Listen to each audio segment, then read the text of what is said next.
This is episode 176 of the Break80 Podcast. Stouds here, joined by Mike and Tim. Thanks for joining us this week for the podcast. Make sure to check out our interview from last week with Hunter Hoagland from Golo Golf, as he's got a very unique approach to club fitting that could be changing the game and might change your game. So check that out if you get a chance. Well, fellas, I'm feeling pretty patriotic this week, not gonna lie. Not because an American won the Genesis Invitational, but because I watched my one and only hockey game of the year and wanted to run through my TV and celebrate with the boys. You were up at 7 a.m., huh? Oh, yeah, of course. I have watched a lot of hockey in this Olympics, and incredible game. I'm not a hockey guy either, but I did like watching this. But I do have one suggestion for hockey. After watching the Olympics, can we just forget 5-on-5 and just play 3-on-3 in the NHL? Yeah. So much more fun, so much more action. They're scoring goals left and right in 3-on-3. It's like every game that went to overtime finished in like 2 minutes, just a goal right away. It was electric in overtime. Also, I'm not going to shout out Canada, but the U.S. got away with a lot. Oh, my God, the goaltender in that game. Yeah, he's a stud. He was incredible. He was the NHL MVP last year. Good Lord. Give him all the gold medals. Not to get on a rant here about modern parents and how they suck, but I like this. I like the story about him because he was never a top flight goalie in like youth. He was always they talked about it on the game. He was like a AA in Michigan, so he was never on the top teams. And he kind of dad didn't make excuses and move and do all this stuff. He said, get better. Basically, you gotta get better. And he slowly worked at it. He got a little better. And then he went to UMass Lowell, which, it's not your University of Minnesota or your Michigan or big time hockey. It's Division I, but it's not big time. Worked at it, got better, drafted in the 5th round. I believe there were 13 goalies taken ahead of him. Worked at it, got better, and now he was MVP of the NHL last year. And I think we can all agree. Like, the parent said they couldn't have 2 kids in these programs at once. Yeah. Like it's not feasible. Like, it's so expensive. I mean that's yeah. Yeah, so it's a cool story because a lot of these kids these days are pampered and they get everything handed to them and all this stuff, and he didn't. So it's pretty neat. I know we're behind on gold medals, but this takes the cake. I mean, first time since the Miracle Team in 1980. There's only been 3 gold medal winning U.S. hockey teams, and our guy that we walked with, Brock Nelson, his family's been a part of all 3. It's kind of cool. Have they really? Warroad, Minnesota. His grandpa was on the 1960 team. His uncle, Dave Christian Oxy, was on the 80 team, the Miracle on Ice team, and then he was on this one. That's great. Yeah. Yeah. So I'm not Mike and I, we're not huge hockey guys, but I can tune in and watch one when it means something. I love any sport that comes down to like just a meaningful moment or moments. Like I could say that my wife, for example, could get really into golf when it's coming down to a moment, right? It could be any sport. It could be any of the Olympic sports. It could be any of the sports that if it's coming down to a moment or it's sudden death or it's something that is meaningful, that's the best sporting viewing there is in the entire world. Yeah. And sometimes it doesn't even matter what sport it is, to be honest. I actually thought these Olympics were great. I watched a lot of these Olympics. You had hockey, men's and women's were fantastic overtime finishes. Curling had controversy. We had the Canadians telling the Swedes to F off and all this stuff because they were touching the curling, even though they won the whole thing. And you had all kinds of stuff. The ski mountaineering, absolutely insanity. Did you watch that? Just toss people out. Just running on skis up hills. Then they had stairs. They had to take the skis off and run upstairs. It's like, what is going on right here? Crazy. I love the women's moguls just tossing people out constantly. You know what I can't ever figure out, though? In a country that's addicted to guns, why can we never win a medal in the biathlon, the shooting one on? Well, here's the thing, and I had this talk. Never win. I had this talk while I was getting my hair cut with my barber, and no offense to these Olympians, but how many professional skeleton racers are there out there? I mean, if you just get in, and have the body type for it, is it that hard? I mean, I look at my own body type. I'm like, yeah, I think I could probably do skeleton. I'm skinny. aerodynamic. I could get down there, and I love speed. Like, there's nothing holding me back other than my parents' income when I was a kid. I would be willing to bet. And access to any hill in Iowa, I suppose.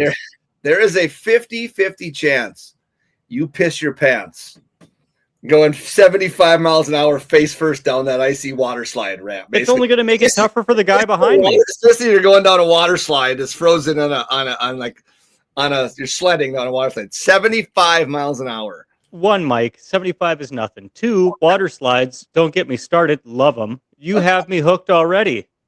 You're not driving in a car here. You're laying on basically on a sled, going 75 down an icy embankment where you got to go way up the side. There's no way. No, you sound like my daughter that thinks she could do all this stuff. I'm like, no, you can't. What are you doing? You heard it here first, folks. Mike signs myself up for skeleton while he pays for his daughter's horses. I would gladly pay. He'll be bankrupt in a year. Yeah. Jeff, what amount of money I would pay a decent amount to watch him one time, having never done it before, strap into an Olympic skeleton and try to go down that thing? I'd pay one equivalent of a greens fee for sure. To watch I would pay a lot of money to watch you just trembling in fear. Well, great news, boys. I have the greens fee. You could either choose to pay or watch me do skeleton, because Shadow Creek got back to me and said, I just need to buy the hotel room at an MGM property. I saw that. But they don't do anything on the greens fees for us. So it's either $1,300 I play Shadow Creek, or $1,300 I go down a skeleton track. Your choice. What are you going to do, Tim? Let's get a GoFundMe started. I think you two, since I'm too heavy for this, but you two lightweights, you guys could do the double luge. You guys could strap in and be breaking. Yeah, I was telling you. Double luge squad. I was 3-man skeleton T-shirt, Break80 crew. The 3-man skeleton, just 3 people laying on top of each other. Break 80 miles an hour right there. Break 80 miles an hour. Do you see one of the bobsleds wiped out and tipped over? Do you see that? Were they okay? Yeah, they're all fine. My only worry is that guy that. What's that? Sinka, you dead man? Yeah, it wasn't the Jamaicans. They didn't do it. Oh man, there was that gentleman from Jordan that didn't. Georgia, that didn't do so well a couple years back. I don't remember. There was. Oh God, no, he passed away. Oh, and bobsled? No, in skeleton, he came off one of the side hills a little bit too aggressively, hit the other one, and hit a metal beam. And yeah, but you could do it the first time.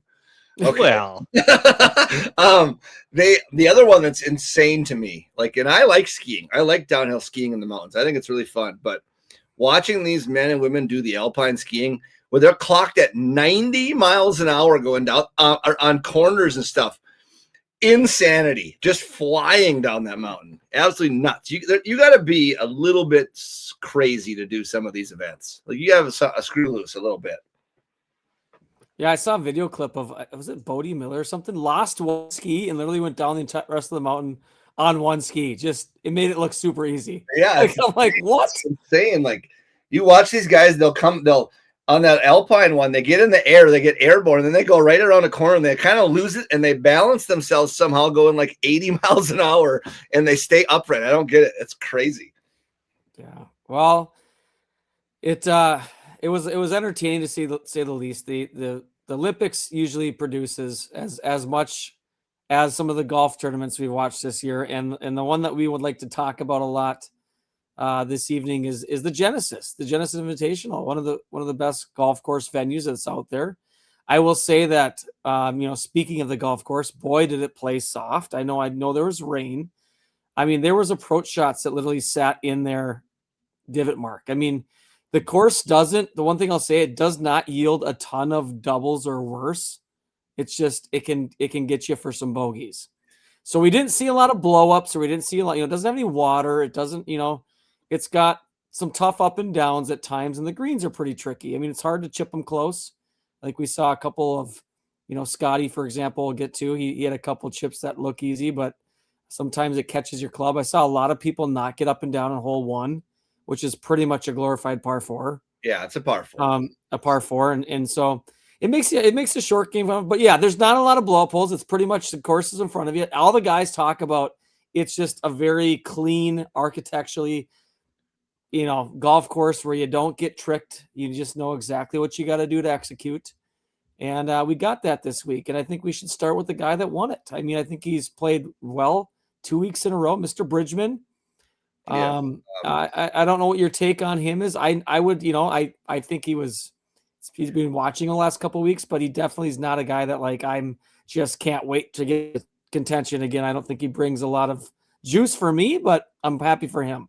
Yeah, for sure. Back to the golf course quick. I will actually be kind of fascinated to see the Women's US Open is there this summer. Like how that golf course plays way harder firm. Like all do. Like they all play harder firm, but that one doesn't have all of the lateral hazards and stuff. But what it typically has is tough greens when it's firm and some tough pin placements. Well, they couldn't, Adam Scott stuck a 4-iron right next to the pin or whatever it was and didn't even move out of its divot, like you said. But yeah, I'll be absolutely fascinated to see what the difference is between the conditions in the summer. Because they're playing in California right now, and Tim has alluded to this in the pod before. You are playing in California the one time a year they get a bunch of rain. So you have that chance of it happening. Like in the summertime, I don't know if it could rain enough to make a difference out there unless they really get a crazy event. But what was amazing to me is it must be the lack of humidity. Those greens, it rained a ton on Wednesday, and they still had them running like 13s for how wet and soft it was. There's no sub air there. It's they got fast in a hurry, which is kind of crazy. So they alluded to this a little bit. Some of what really brings the water away are those Barranca systems. And if you remember back to the double fairway hole, yep, that has the kind of the wash away area right in between, filled with water on the Thursday and part of the Friday round. Yeah. So the water movement out of that place is so aggressive that they could get guys back on the course after being torrentially downpoured on Thursday. It was incredible to just see how soon they can get that playable and how fast those greens can still move on that POA. I get fascinated by the aerial footage, a picture of that golf course and where it is. Yeah, right in the middle of all the. Right in the middle of the fact that there's a golf course there is impressive. Well, they keep talking about the real estate value of that place, like what it would be worth if they would just build homes into it. But you look back and it's like, God, you take away so much of the value of the homes that are currently there. I know it's in a great area outside the Palisades, but God, wouldn't you diminish all the home values by tearing that place up and just putting more in? Probably. But, I think one cool thing about it is really the architecture. That what's his name? George C. Why am I blanking on his last name? Thomas did there, because he didn't. It's not like it's a great, piece of land with elevation. It's basically the bottom of a valley. Like it's a ravine. It's the bottom of a ravine, and they use those barrancas and they use like I know the players were kind of crapping on hole 4 because they never really went back to the 270 number, but like. Four is a amazing redan because it's like using the side of the hill as the redan part. It's like built right into the side. It's sweet what he did with a relatively flat piece of land there. So it's a kind of an architectural marvel almost for its simplicity, but yet it's amazing. And it holds up to modern golf. They didn't even get to 20 under for how wet and soft it was, on a course with no hazards basically. I will say, too, as someone that played that course no later than, Friday afternoon, very scoreable, shot 5 under. Tim on the sim. Legendary sim golfer. Hey, beat Scottie Scheffler first round. But anyway, back to Jacob Bridgeman and Jeff's. Well, I was just going to say, it took, 19, or did he get to 19 under? What did he 19 under. 18 under, right? 18 under, yeah. He bogeyed 17. Yeah, he got to 18 under, and it took, first of all, he led the field in putting and approach. So, he's playing lights out. He played, that was that Saturday round. He was just above everybody else. Like his iron game was every shot he hit was inside 10 feet basically. It's only the fourth time since ShotLink was around in 2004 that's happened, where the guys let him putting and hit it and ball striking. But yeah, you're talking about that. He so over the last 10 years, now I think this has a lot to do with the softness probably. Over the last decade of this tournament, players have hit about 18% of their approach shots at Riviera to 15 feet or closer. On Saturday, going into Sunday's round, Bridgeman was doing it 33% of the time, almost double what the average was. Now, I think, it was very soft. So you're hitting, to very soft greens, but still, it's pretty wild. Talk about a guy, too, who has had an incredible start to this season. I mean, we've seen his name up on top of leaderboards going back a couple years, but T4 at Sony, T13 at American Express, T18 at the Phoenix, T8 at AT&T, with the maybe longest timed hole played in recorded history on the PGA Tour on number 18. So great to see him bounce back after being literally in contention before his ocean ball, so to speak, at Pebble. And then his first win on tour here at Genesis. I think great player. Nothing splashy about it. Nothing that fancy in his game, but I don't, solid player. At the same time, I don't think he's a flash in the pan, because people forget he made the FedEx Championship last year. He was in the top 30 for the last season too. So it's like he's a quality player. Yeah, he's just kind of boring. Just doesn't say much. Just kind of that's what he is. Yeah, even in his interviews coming out too. How do you feel about this? It's just another round. I'm just in the lead again. Just another round. Very casual about everything. So yeah, he seems to have this demeanor to continue to post good scores, and well, we're on to another swing. So we'll get to see if he can continue to do it in Florida. I tell you what, though, I will say this though. This just goes to even these pros how hard this is for them. That leg putt on 18, when all you had to do was leg it up there, was so nervy. I was like, oh my God, he's going to miss this 3-footer. Like, that was so nervy. He barely caught the cup on that 3.5-footer too. But and this is a guy who, he's played the PGA Tour, maybe the best golfer in Clemson history besides our guy, Doc Redman. I think him and Doc are like the two best statistically in the history of Clemson. So, I mean, he could play in college. What they say, he had 50 rounds in the 65 or better or something like that.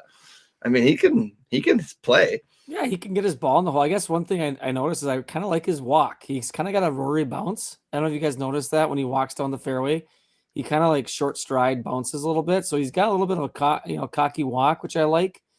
But I just would like to see a little bit more personality out. A little more flair. I like the guy that can either melt down really well or play really well with a little bit of emotion. He gives you none of that. So yeah, that's part of being a good golfer. I think for most part of these guys can't get too high or too low. But he did talk about not being in the interview. He talked about literally being able to feel his hands on 17 and 18 when he's putting. He could not feel. He had no idea what he was going to do when he took the club back. He said, and that shows you it's a very difficult sport to close out. Listen, if that's all it took, then I would be a PGA Tour pro athlete based on a couple of our mornings after hard evenings on these golf trips. What constitutes a hard evening for you versus Jeff? I know what Jeff says. It's eating a whole pint of Ben and Jerry's. Listen, anytime you try to drink with a couple of our friends toe to toe in an evening, it could lead to not feeling your hands in space the next morning. Well, speaking of Rory, did he ever talk about this? Did you guys find it kind of odd that on a softish golf course, he was hitting low stingers all the time? Did you see that? He went to over and over again, just this low stinger driver instead of his normal, fly at 8 miles high and deep. I would think when it's soft, he'd want to fly it as far as he could with carry, but whatever, he played pretty well. It was working for him. I think it comes with more control, and I think you get the rollout. I mean, it's high and soft, you get no roll. Yeah, but I suppose the fairways clearly weren't as wet as we thought. Yeah, the fairways are track. If you hit it low, I saw Kitayama hit a couple low that kind of rolled out and released. Rory's tee shots on 18 barely cleared the hill in the air. Did you see them? They're like low liners, just barely getting over the hill. It was crazy. You'll love this, Mike. You know who did not clear the hill in the simulator? You? Low ball hitter Hav. Didn't he? Yeah. It's a. I think that hill. It's a hefty hill. I think you don't realize it till probably you're there. You know, on TV doesn't even do it justice. But like Rory's drive did not get over that thing by much on Saturday or Sunday. Well, speaking of Rory, last week he, on 4 holes he was 9 over. Like he just imploded a couple of holes. Otherwise, he was playing some really good golf. And this week he kept the big numbers off, as we talked about. There's just not a lot of big numbers out there. He just got into neutral too. He was just in neutral for a while, and then he kind of turned classic Rory fashion, turns it on a little bit too late. Doesn't quite get. Only loses by 1 shot, but finishes birdie. Obviously, the putt on 18 was kind of dramatic in a way because Bridgeman had a bogey for him to actually get into the playoff. But Rory just gets stuck sometimes on Sundays, right? He just gets stuck in that gear where he's not playing terrible. He just can't get a putt to drop. Or maybe he pars a gettable, birdie hole that other people are making birdie on. He just kind of shoots himself in the foot. But I don't know if you guys saw this. Rory is top in the PGA Tour in sand right now, sand game. Yeah, he's absolutely lighting up anything out of the bunkers this year. And you can see, I think it was on 15 that he holed out. Maybe kind of gave himself a chance at that point, but yeah, Bridgman was somewhat solid coming down the stretch. Other than having to make I think a 6-footer for a bogey. Was that on 16? I can't remember. I think it was the par 3 16. He hit one of his worst iron shots the entire week. Flailed one into the bunker, and then he couldn't get one close. And then he almost 3-jacked it. So yeah, I mean, realistically, because Kitayama got hotter than hot, and almost caught the Bridgeman. But realistically, Rory needed something like on 1. Just you almost needed an eagle, a birdie par, or an eagle, something. And then Bridgeman made birdie, and I was like, oh well, that's probably it. It wasn't an easy start for Rory. He kind of got it going, like you said, in the middle. But I mean, I know Rory birdied 1 too, but he needed to almost pick up a stroke right at the gate, I think, kind of. I'm going to be honest, as good as that USA Canada hockey game was, and Jeff, your wife being a fan of these close contests and these moments, there wasn't that moment in this tournament where it was really ever close with that 6-stroke lead going into the last round. Yeah. And I mean, I think he carried a 5-stroke lead going in the back and almost threw up on himself, but hey, we've got a new PGA Tour winner and a guy that seems to be sticking around for quite a while now. What, 2-year exemption on that? Yeah. The game within the game was seeing, can Scottie climb far enough to get in that top 8? Oh, he was almost there. Whatever it was, like, could he? He broke it. He tried. He's just, and we're going to talk about his starts, but that was kind of what I was tracking a little bit because he plays such solid weekend golf. Solid, he doesn't necessarily always go scuba low, but he just doesn't do a lot of dumb things. He did a couple dumb things even on the weekend. Like, he's just off the green. He's got his putter and he doesn't get up and down, yeah, he not to say this is a pun, but he claws his way back into, semi, not contention necessarily, but trying to get back into something. And putter heats up a little bit and just didn't really clean up some sloppy bogeys. What do you guys take on his slow starts? Because last year he was one of the best players on Thursday. One of the best opening round, last year. So what is going on? This is a thing now. I don't. If it's in his head now or what, I don't know. Because you think about it, he was 16 under the last 3 days. I mean, and on the softest day on Thursday, he shot 3 over par, or whatever he shot, or 4 over par. Yeah, so Scottie for the first time was losing strokes to the field on approach with irons, which is a surprise, and has moved himself into the 14th spot in putting this year. So his game continues to morph in very interesting ways to kind of get things done. But I would be looking at those approach numbers with a big question mark right now on where is he mentally? And I mean, as he put it on an interview, it was him with a bunch of college students. He puts it back to God. Well, he may want to do a little bit more prayers on a little bit of a left miss with the driver and a little bit better approach play. because we do love to see him at the top. I'm sure God doesn't have bigger fish to fry in the world with a bunch of wars and shit. He's just kind of worried about Scottie's approach play. Listen, if the Jesus had any point of humor, right, which he does, it's the best book, it's the funniest book, it's the newest book, right? He is one top 10 away from one cut away from 69 consecutive top cuts made. Yeah, but okay, so the whole cuts thing is the dumb rule now. There was a cut. Cool. Like when they barely cut anybody.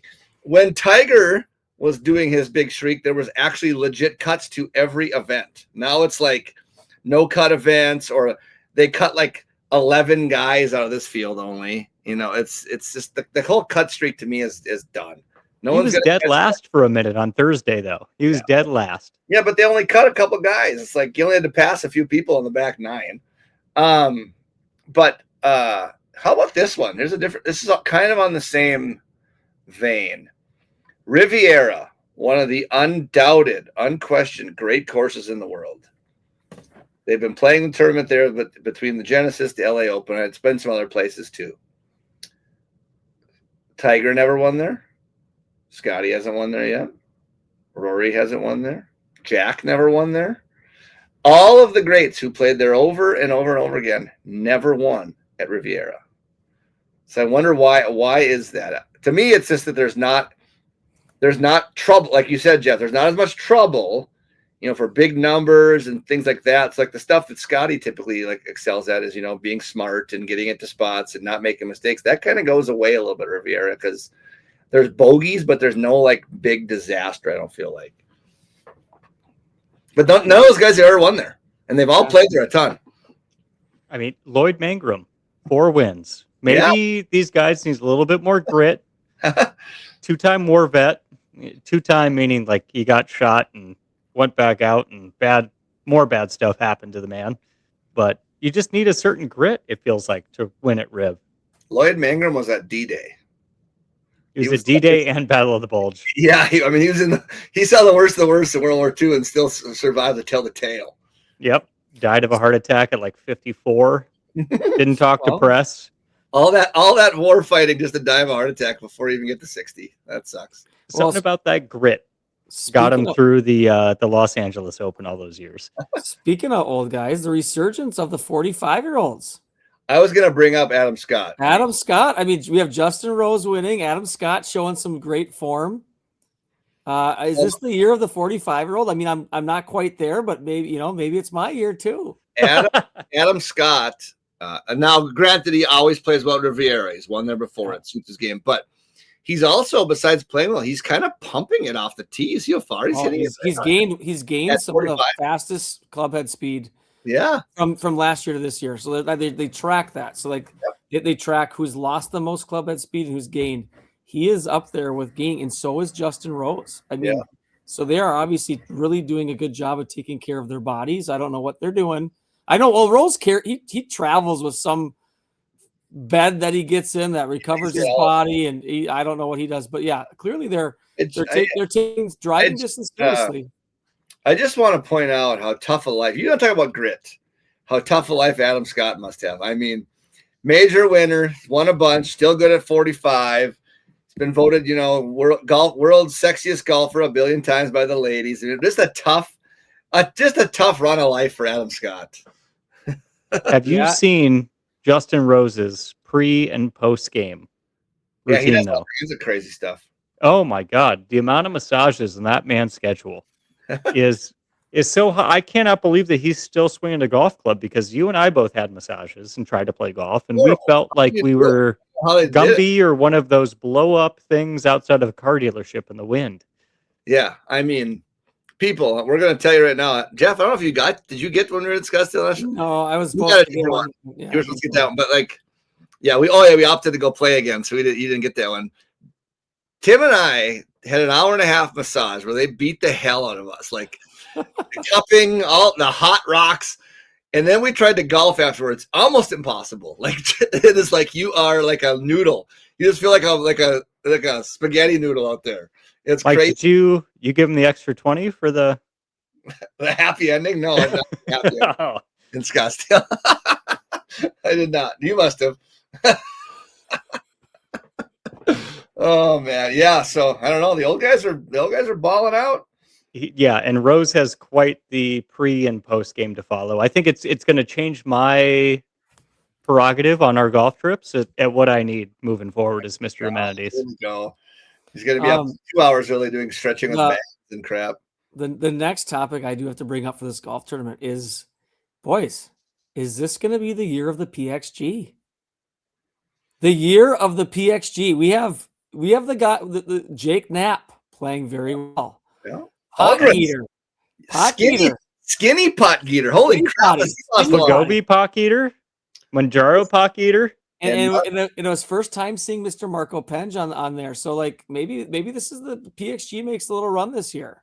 You know, all I can say is that the PXG Lightning driver produces wins. Hard stop. Eye contact right at Mike. Well, yeah, I mean, we'll see what happens here with those guys. But I mean, they can all play, obviously. It's got to suck to be Pot-Geter, though. You get to the first tee, par 5, and you're so long, you got to hit an iron on a PGA Tour. He's hitting an iron off of one. Still eagled it like on both weekends. Everybody else hits like 3-wood, I think, so nobody hits driver there. But yeah, I don't know. Well, Marco struggled on the last day, but he did, yeah. He'll be fine. I think he's a good player. Yeah, so I thought that was interesting. What else? Any other takeaways, guys, that you saw? I knew we head to the Florida swing here in a bit. I have a takeaway on hole 10. Yeah. Takeaway on hole 10. Scored worse this year, 3.94 on the scoring average, up from 3.91 previously as one of the shortest par 4s on the course, with Matthew Fitzpatrick saying it's Looney Tunes, it's unfair. It averaged under par. Shut up, Matt Fitzpatrick. Looney Tunes and unfair. It's not like there's a circus there. It's not like there's a clown's mouth by the hole. It averaged under par. Shut up. It is still one of the most entertaining holes to watch the PGA Tour guys play all year. I would say outside of probably a couple of the select par 3s, right? Sawgrass 17, TPC, Scottsdale 16. I think that Fanfare goes wild for number 10, and it held its ground, or it held its ground again this year, despite some of the technology. It's spectacular. It's like a drivable par 4 that just gives these guys fits. They don't know what to do. They don't know how to play it. They rip driver up their left, and they make a lot of pars. Obviously, that's why the scoring average is low, under par. But like, they don't know what to do. It's amazing. I love it. It's fun as can be. First of all, like Mike said, you can't go right. Like, you'll watch these guys, they'll go anything just to make sure they don't go right. But what you'll notice, like when you watch and follow guys, a lot of them will put their second shot to, in between 4 to like 12 feet. There's usually not a ton of putts made. It's kind of a tricky green to read putts on. So you could hit a really good second shot. And there's a lot of guys that walked away with par there, in a position to make birdie, but the green is so tricky and so delicate, and it's difficult to make putts on it. I think it really describes some of the current architecture on the PGA Tour outside of this event. What you get are a lot of pin placements that are around a certain level of slope, usually under 1.5%, so a fairly flat hole site. And on that green, it just moves. So these guys get around a pin placement that actually has some movement around the hole, and they are flabbergasted by it. And you don't get a chance to see that on a lot of the current pin placements on PGA Tour stops that have modern architecture. Well, I think it's something that we've definitely lost, both just because of green speed right now and stimp, but also because they just don't make them like that anymore. No, and I think they play so many modern or modern-ish courses, from like the 50s and 60s onward, that I know Rory and Scottie both talked about this. And I think this is more than just Riviera. It's a lot of golden age courses. The angles that they're seeing for certain shots at Riviera are so unique to what they're used to playing. They have a tough time sometimes, I think, figuring out, those guys are so good. They know, where this pin is, I need to be here and this and that. And they're so good at angles that they get some goofy ones at Riviera. I know Scottie brought it up too. Talked a lot about it. They get some awkward angles that they're not comfortable necessarily hitting shots to, which is great for everybody else, the fans. We get to see these guys a little uncomfortable sometimes, other than just, hit a number, although it was soft, so they kind of could do that too. But the angles out there are just a little different than what they're used to, like what Tim's saying. This is also the first and last time we're going to say Kikuya for the year. I know. Which is a damn shame. I mean, I understand it is a species. It's a weed-like grass. It sounds like they'd have to do a major remodel and a bunch of burning to get it out of there on the run-ups, but the chipping situation on a couple of the holes gave the guys fits just because it's grabby, it's a little bit higher. It was excellent. So keep moving these guys to different grasses and quit giving them such nice stuff, because I mean, honestly, we have to go out and deal with worse course conditions everywhere we play when we go out and play and try to post a score. I do love that they went into how the Kikuya got there on the broadcast. That was great. Oh, on the horse seals. Yeah, the polo from polo. It's an invasive grass. It's not supposed to be there. Yeah. Yeah, sweet. Yeah, I don't know. You do love the horses after all. Oh, yeah. I got one for Jeffrey. Jeff being the I don't know if we'll call him an unabashed Golden Boy fan. But what is this? Like, I feel like this is the most Jordan Spieth thing. Like, he played just well enough to give you kind of hope. Because what did he finish? He finished T12. T12 with Scottie. Like, he played just well enough to give you hope, but nowhere near being even part of this tournament. I know, it makes me kind of sad because I think he was like second in putting. Like he putted Jordan Spieth style, right? And when he putts well, he I think it goes back to he used to be one of the best iron players when he was playing well, and then on top of that, making every 15-footer he looked at. And so like the sustainability of Jordan Spieth from back then, it was really difficult to continue.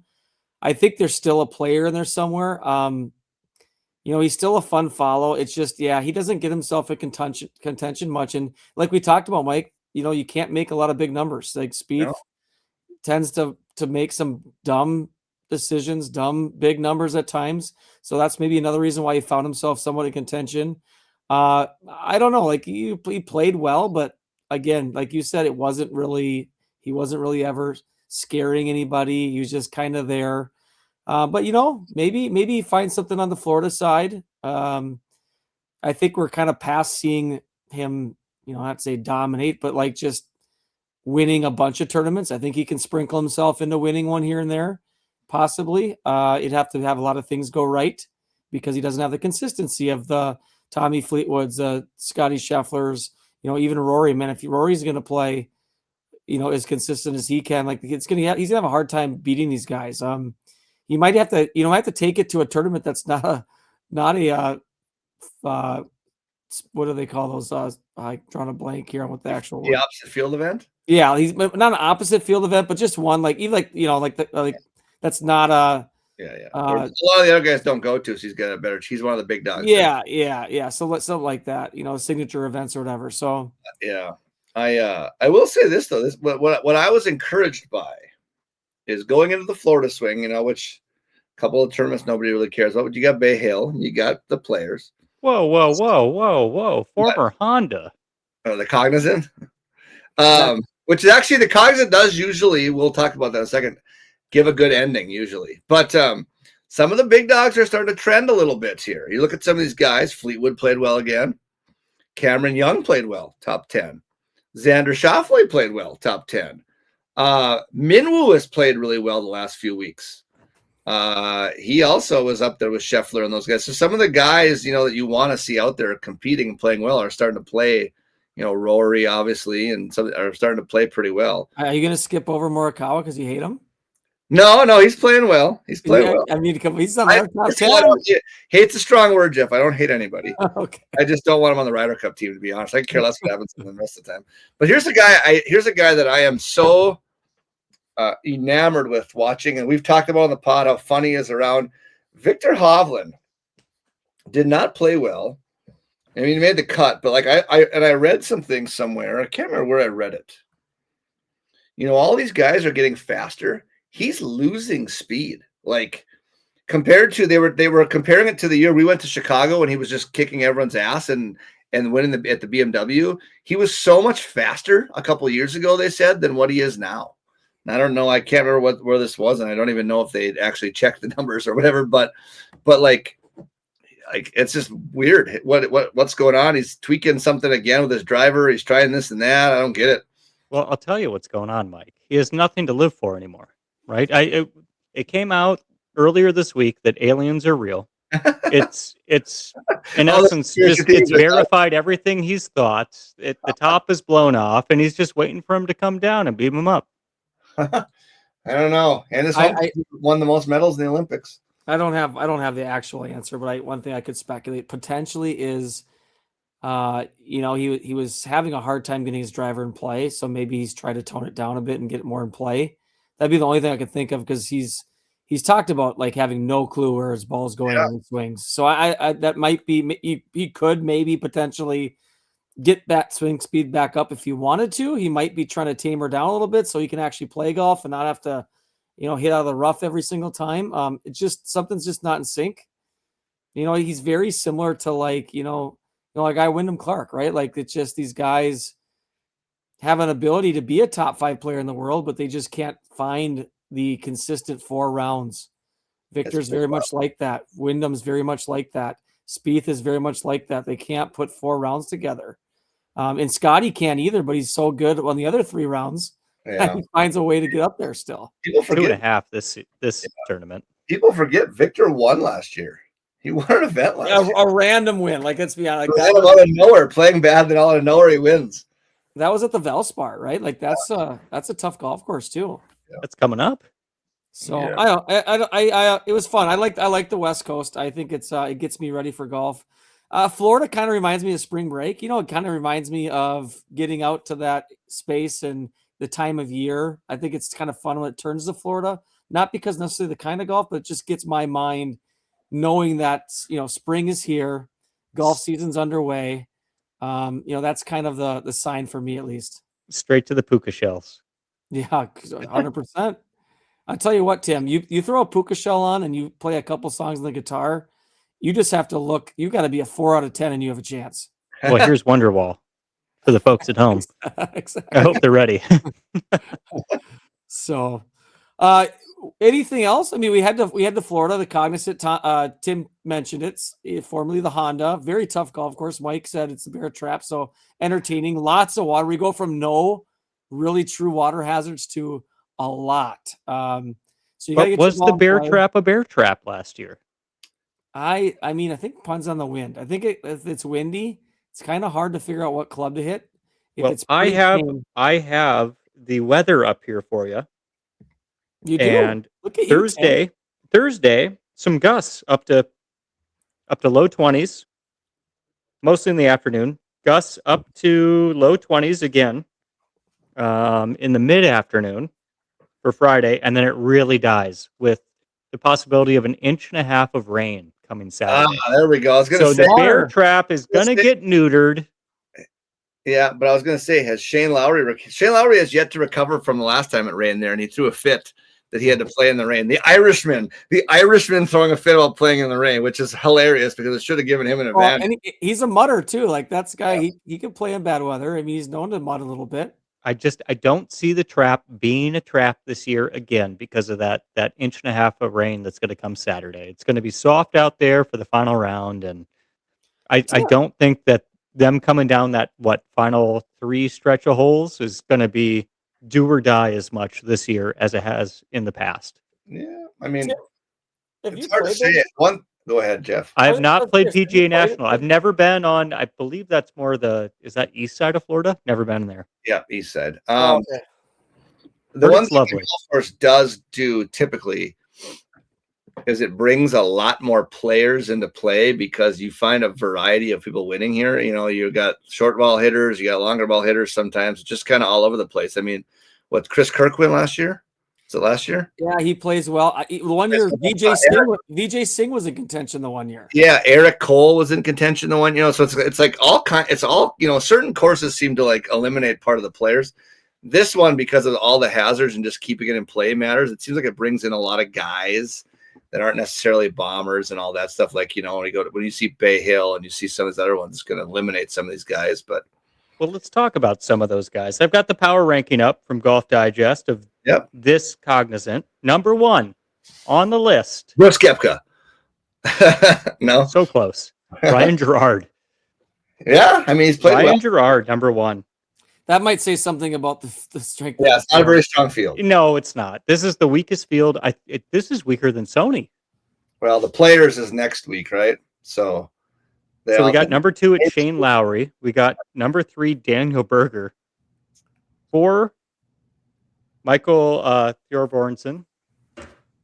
And then number 5, Brooks Koepka. Daniel Berger always does well at this event, seems like. Yeah, I mean, if Koepka's 5 on the power rankings, wow. That's 6 is Nikolai Højgaard. So it's not a particularly strong field for what used to be a Tiger stop and a point of major contention. Yeah, I mean, well, I think now they're going from playing. They've all played Pebble, they've all played Riv. Actually, a lot of them played Waste Management. So they played 3 weeks in a row, and then next week's the Players, right? I think so. It's like they're going to be their off week now for a whole bunch of these guys, because then they go Players. Does it go Players Bay Hill, or does it go Players to Innisbrook? I can't remember. To Copper, I think, but there's they're going to be playing a bunch again now because you got the Masters. It's Cognizant, then Arnold Palmer. Yeah, so Bay Hill, and then Puerto Rico on the away event. Oh, so it's Bay Hill, then Players. Gotcha. Then Players, then Valspar.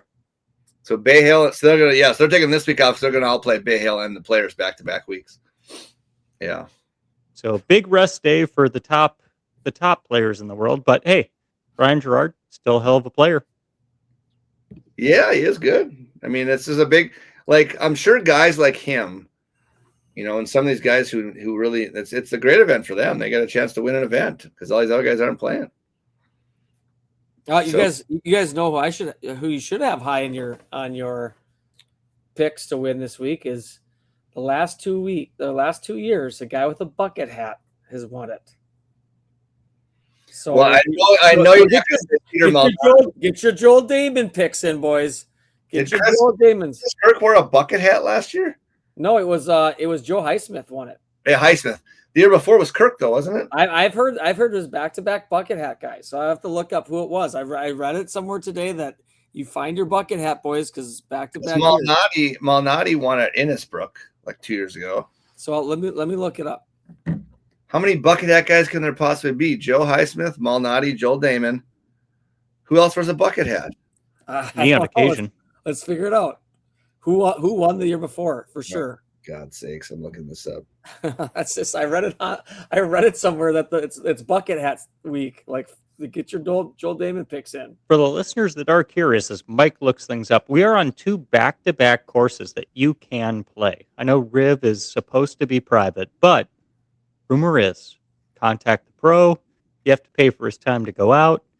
It's at least $1,000 rack rate because you have to pay for his time. You only get a threesome, but it is possible to play. And then we go on to the PGA National, which is a completely public resort. Okay. So, yeah. Line up your pocketbook. So here we go. Joe Highsmith last year. Definite bucket hat guy. He wears like the big bucket hat. Not even the bucket hat. He wears like the gardening hat. Chris Kirk was 2023. 2024, I don't know if this guy is a bucket hat guy. I'm Googling. Who is it? Austin Eckroat won in 2024. Does he wear bucket hats? I mean, it's possible. I'm looking it up right now. Images. Hat, normal hat. His picture holding the trophy was in a very normal ping hat. Dang it. Well, this guy must be wrong then. I don't see a single bucket hat anywhere on the internet. I'm looking for bucket hats. But definitely last year with Highsmith. Yeah. Eckroat, normal hat guy. I don't see a lot of bucket hats. Yep. So this guy must be wrong. Unless Here's the Cognizant Classic champion picture of Austin Eckroat. It's very normal hat. So I don't know. I don't know what this guy's talking about. Normal hat guy. I was going to say, I don't know if has there ever been a tournament in the history of the PGA Tour of bucket hats won back-to-back years? Probably not. Maybe if you go back. People want to know, Mike. Maybe if you go back to those like the 50s and 60s when they wore those little cool Gilligan hats, I don't know. Well, I suppose, who do you guys have? Who are you thinking for the Cognizant here? Well, let's see here. Let's look at this field. I'm gonna go dark horse. You guys like to pick the big dogs, whatever. I'm gonna go dark horse. Let me look it up here. Hang on. You guys can who's in the field? In the field this week. You guys can throw out whoever you want. I'll come up with somebody here. And this could be my guy. We could see a Zalatoris sighting for the first time in a while. Yeah, Willie Zeke. Supposedly, we were told at Old Town Club by the Wake Forest assistant coach when Willie Z played that he is healthy. I don't hate Willie Z here. Also, a guy that's going to do well in those rainy conditions because of the double gloves, Aaron Rye. Yeah. Number 9 on the power ranking. Here's a guy. I am not picking him in all this wind and water. I don't even know why he signed up for this tournament, honestly. Nick Dunlap. This just seems like a disaster waiting to happen with him ripping driver on some of these holes. I'll make my pick. I'm gonna go with the guy that I just like, and I think he's sprinkling himself into the PGA Tour this year. He's a lot of fun. He was in contention in the major last year. Played head to head with Scottie Scheffler. Our guy Haotong. Haotong. He's been balling this year, guys. I mean, he's T8 and a T11 already this year on the PGA Tour, and the guy, I think a lot of metrics like him. A lot of metrics are all over him. I think the TV cameras like him. I think he's got this sense of personality about himself that just he's eighth. It's infectious. He's eighth in strokes gained, tee to green, and he's 19th in scrambling. I mean, Haotong's played well. Seems like a shoe-in. Who do you got, Tim? I got Willie Z. Oh, yeah, you already got Willie Z. I got Willie Z. Oh, man. I want to pick somebody fun here. Let's see. Man. God, I got Brooks Koepka on a home game almost. If my guy right town has done anything, I would have taken him, but I'm not gonna. Yeah, Vikings don't do well in the heat, Mike. Yeah, stay away from the DP World Tour guys this week. You can't even make your way in 85-degree heat. Come on. Is it going to be 85? No, but yeah, it's not even. How about the Brit Jordan Smith? No, God, Toasty is not in there either. God, all the guys I want to pick are all playing like complete ass right now, so I can't. How about this name? Here we go. I'm going to take a guy who we've talked about on this pod, has not played great lately, admittedly. Actually, what has he done? T50 withdrew, T70, T24, T67 cut. Hot off the presses. Yeah, he's coming in hot, but we've talked about it. He's got the long putter. He's a good ball striker at a course where you got a ball striker. Rico Hoey from the Philippines. Rico. You're going to go Rico to get off the schnodd this week at the Cognizant. Ball striker's paradise. Ball striking. Yeah, that's who I got. Rico Hoey. Well, as we transition from this into further East Coast Florida news, Tiger spotted out with the Trumps. So, well, yeah, it's his fiance. Well, and as you look at the GOP possible 2020, what would that be? Election cycle? Is that 2030? 2030 election? 2030 is the next election. Yes. Okay. Is Tiger Woods the next GOP candidate? And if so, let me give you a couple. 28 is the next election. 28. Let me give you a couple political stances, and let me ask you where he might stand. All right, Tiger Woods on health care. He's rich, so he doesn't care about the rest of us. So I don't know. He has enough procedures. He has enough procedures. He's met his deductible every year. So That's what I'm asking, right? Is he pro universal health care? Because everyone needs it. He's obviously experienced a lot of it. He's rich. Rich people don't care about the average person. All right. Now, his opponent on almost everything throughout life has been Phil. We have Phil.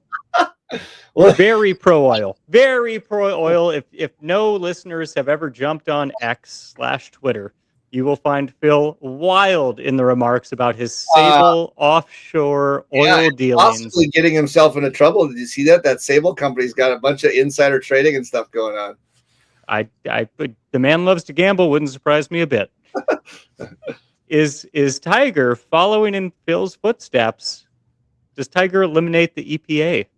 Tiger Bring a lot more golf courses that he could design into the purview.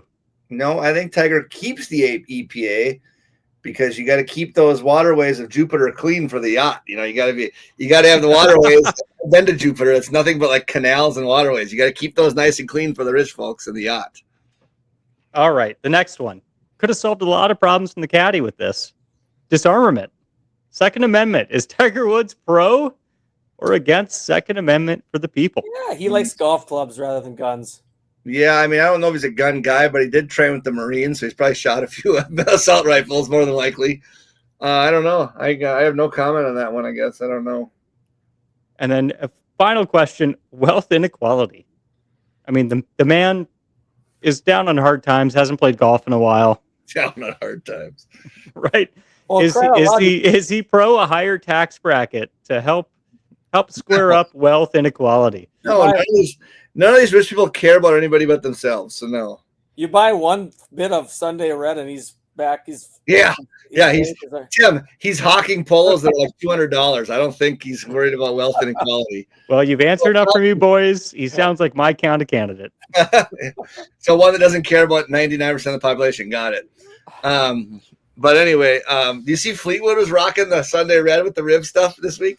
I hope this goes on forever. I hope he doesn't ever sign, which I think it's a genius ploy by him, right? Because I'm sure, everybody's talking about this every week, so somebody will end up paying him a bunch of money. But can you imagine if he goes to the John Deere Classic and he's got the John Deere logos all over the place or something like that? It'd be amazing. I was just about to ask what the worst tournament would be that you would have to buy stuff in the pro shop. Yeah, it's the two ones around us. It's either 3M or John Deere. Like, it could be sweet though. Like at Bay Hill, he could roll cardigans and like just get he could have some cool stuff at some of his events, like from the courses. It'd be sick. The Bay Hill might be the all-time look because they do have, and if any listener is interested, you can roll up to the Bay Hill Pro Shop and buy the cardigan that they give out to the contestant that wins. The best part would be at Augusta since he's not a member because he hasn't won the Masters, he couldn't get the members logo. He would have to wear the Masters logo merch from the shop. They'd give him the Berkman's logo. That'd be good enough. But he's not a member. I think he just plays with the bibs on. It's the caddy bibs. Like I absolutely. This is maybe. I'm not gonna lie. This might be my favorite golf story in years. Like I absolutely love it that he's just raiding the pro shops at every event and wearing the course's gear. He's great. An absolute troll right now. It's great. Spectacular. It is spectacular, and I hope he keeps doing it. And come rain, he's fully prepared. I'm sure they have something in the pro shop for him. Oh, of course they do. It's amazing. It's sweet. Gotta love Tommy Ladd. Anything else, boys, before we call it? We did have the most epic loss, and I know you guys are hooked into TGL like crazy. Like it's going into your veins. But the Boston Commons goes down earlier tonight. You're hearing it here probably second if you're a golf sicko. JT was back. JT is back. I couldn't verify any decent shots that he hit, but with that stinger with the driver that went forever, that little low stinger, that was sweet. But it's a double header. The second one is on right behind me. But Boston Commons goes down. So they actually moved to second place off that loss. Oh. There was actually big TGL news today. Did you see who's making the comeback? Comeback coming out of retirement. You guys didn't see this? I did not. The big Wheezy. Michelle Wee's going to come out of retirement, but for the women's TGL. I did see that. She's playing in the women's TGL. The TWGL. For the big Wheezy. Nice. The other big news, and I don't know if you guys saw this, but guess who has mascots? That's TGL. That's TGL. TGL has mascots in the stands, boys. In the stands. So ridiculous. Like, come on. Like, what? Atlanta had a falcon, and the Bullfrogs had a giant frog. Roam in the stands. It is next level over there. They're doing what they're supposed to. Did Atlanta just borrow the Falcons mascot? I think so. I think they just borrowed it. Yeah. What are they doing? Like, you don't like. Here's my thing with some of these stuff. Sometimes they try too hard. You don't have to try too hard. It's not live. You don't have to go over the top here. Just play the sim golf. Speaking of animals and things, like disappointed that the Kenya Open didn't have the we hyped it up and it didn't even have a freaking giraffe. No, it was terrible disappointment. They moved it. It was at the Karen Country Club this year. Reports of their driving range just being a disaster. Miles away, fenced in with barbed wire, and zero animals. Yeah, I might have to pen a letter to the DP World Tour and say, come on, us Americans want to see animals in the morning. Get this shit fixed right now, next year. Give me a freaking leopard in the Although there might be some changes on the old, maybe they go back to the European Tour name, because the guy, like the founder of DP World, or like the CEO, is all over the Epstein files. So who knows what happens with the DP World Tour? Maybe we get a different name change coming up or something. Maybe that's how he earned the name. Oh. I knew it. I was going to bet my life that Tim was something that I knew exactly that he was not. Oh man! If you've gotten this far, you expect this humor. The other news I did see, and I don't know if this is a result of Anthony Kim, because I'm sure Liv got some pretty good pub there. Did you see they pumped like more money into Liv now? They decided to pump another like 275 million or something in there to bring it up to like 5 billion or something. They've put like 5 point something billion into that league. Absolute insanity for the amount of money they put in there. They are just your degenerate friend at the casino right now going, you know what? I've lost it all. Let's just keep going and we'll make it back. 275 million. They make that in like a day. So it's like, that's nothing. That's wild. All right, fellas. Well, it's nice catching up with you again. Mike, are we going to have another interview out this week? Yeah, we'll drop another one. It's we'll decide which one we want to do. We have a few in the cooker, so we'll put another one out Thursday. Another one. Oh, come on. Tanner Pipes, baby. We got that one too. We got three. T-Pipes. Yeah. T-Pipes, real name. Tanner Pipes, real name, confirmed here first. That's wild. We'll maybe drop the MGA one with Joel Comstock, since Tim and I will be at it on Sunday at their yeah. What Minnesota media kind of day. What can we expect to see from you guys that day? Because I can't make it, because you sports is everything. It's a weird thing, because so to be a part of the team, you have to be under 19. You gotta explain what team though, Tim. Team Minnesota. So each right now they've got 30 total teams. Each team represents a state. Top 8 boys and girls from each state are representative of the team's best players in high school golf, and it's going to give coaches nationally an opportunity to really short track their recruitment. It's going to give these kids a little bit higher pedestal to stand on when looking at schools, when looking at other events, and then if kids don't necessarily have the money to go play the national events, the AGA events, to get that notoriety and those scholarships at schools, it'll give them the ability to do that if they can't travel. So it's a real big positive to the best players in each state, and the respective state golf associations plan to have every state put up in the next couple of years. So you'll have in Iowa, North Dakota, South Dakota, Wisconsin, Minnesota, whatever state you name, they'll have one of these as well, showcasing their top players. And March 1st, Sunday, we plan on going to the event that's going to showcase these names and bring a little bit light to amateur golf here in the state of Minnesota. I think essentially what they're trying to do is I think you've seen a influx of really good young players coming out of Europe. These countries like Norway and England and Denmark now, with a bunch of players from Denmark, and they all have like national programs, like we do for some sports here, like USA developmental kind of teams. And I think this is kind of that way. And I think we talked to somebody at the golf show, and she alluded to that, of kind of like trying to catch up in that regard, is to kind of have these state teams with the best players kind of playing and competing in some of these things. And so that's, I think, what they're trying to do, is a version of some of that developmental for your really elite players. Well, I'm looking forward to hearing what you guys find out. Mike, I'm sure you kind of know some of the golfers. I mean, you'll be. Yeah, one of the girls. I had her brothers on my team and stuff. So yeah. It's should be an interesting time interviewing because under 18 you have to get a different, like a parental sign off. Yeah, I don't know how that. Yeah, I don't know how on quoting. So we'll see how it goes, and we'll try to learn the rules as best as we can to give out accurate quotes on who we can. But really exciting news coming out of Minnesota. All right, boys. All right. All right. Well, take care, everybody. Thanks for listening. We appreciate every one of you, and hopefully that you can tune in next time. With that being said, difference between 79 and 80 is everything.